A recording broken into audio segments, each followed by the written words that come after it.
Have you ever had an amazing app idea but felt completely stuck because you didn't know how to build it? Or maybe you do have coding skills, but the thought of setting up databases, APIs, authentication, and endless backend boilerplate just kills your momentum. Imagine if you could skip all of that. If you could simply describe your idea in plain English, watch the backend come to life, and then refine it visually like you're editing a flowchart.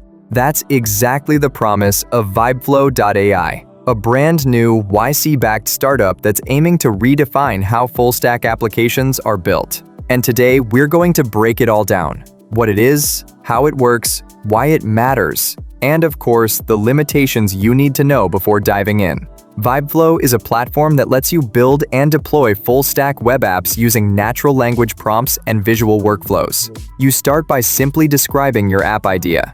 Within moments, VibeFlow generates the backend, data models, endpoints, authentication, and even integrations like payments. But it doesn't stop there. Traditional web app development is not easy. On the front end, you need to worry about frameworks like React or Next.js. On the back end, you're handling APIs, database schemas, authentication, payments, scaling. The list goes on. Even with modern frameworks, it can take weeks to set up a solid, production-ready base for your app.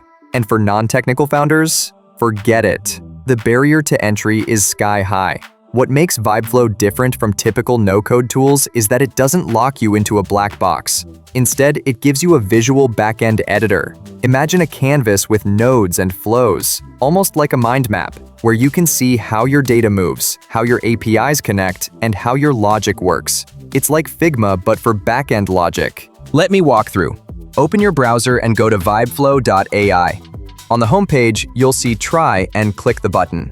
Most people choose the Google or GitHub single-click option because it's fast and keeps version control handy. Once that completes, you should be taken into the VibeFlow dashboard. The first time you enter, after onboarding finishes, you'll arrive at the main prompt canvas, that large centered area where you can type app ideas. On the landing canvas, you'll notice tabs and small controls. A prompt tab, the active writing area. Options like website and import from GitHub. For this walkthrough, I typed the following into the box. Build a movie recommendation app that lets users search, rate, and get AI-powered suggestions. If you want, choose a style from the small dropdown first. Some styles bias the generated UI/flow. After you hit enter, the platform will start processing your prompt. You'll usually see a progress indicator or a generation panel. It takes a few moments while VibeFlow crafts the app skeleton. This is a good time to explain to viewers what you asked for in plain terms: search, rate, and AI suggestions, so they understand the features we expect the generator to create. When generation finishes, you will see a first draft of your app inside VibeFlow. A visual backend flow, nodes showing workflows, data model suggestions, and a simple UI preview. Expect VibeFlow to propose models like user, movie, and rating, endpoints such as search movies, submit rating, and a workflow or agent responsible for producing personalized suggestions. Click into any node to read the generated logic. Inspect the fields of each model, for example, movie title, genre, rating, and preview the auto-generated endpoints.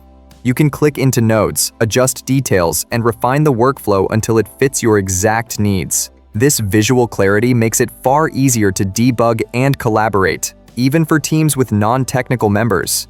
The process of building this application involves setting up both the backend logic and the front-end user interface using drag and drop components.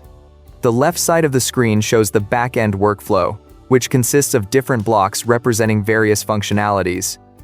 At the top left, there are two front-end element blocks.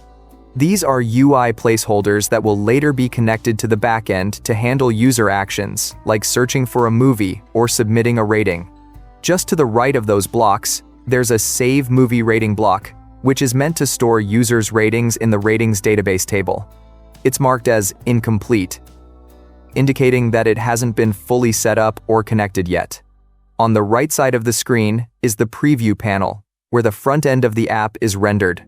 Initially, it shows a loading screen with the message "Sprinkling Magic Pixels," letting you know the backend is connected and the front end is starting.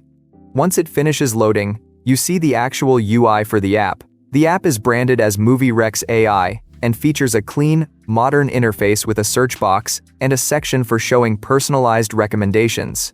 Once these blocks are properly connected and configured, the app will be fully functional and ready to provide personalized movie recommendations powered by AI. If you enjoyed this deep dive into VibeFlow, don't forget to hit the like button. It really helps more people discover this channel. Subscribe to AI LedgerX for more breakdowns of cutting-edge AI startups, and make sure you hit the notification bells so you never miss an update. We've got plenty more exciting tools to cover that you won't want to miss.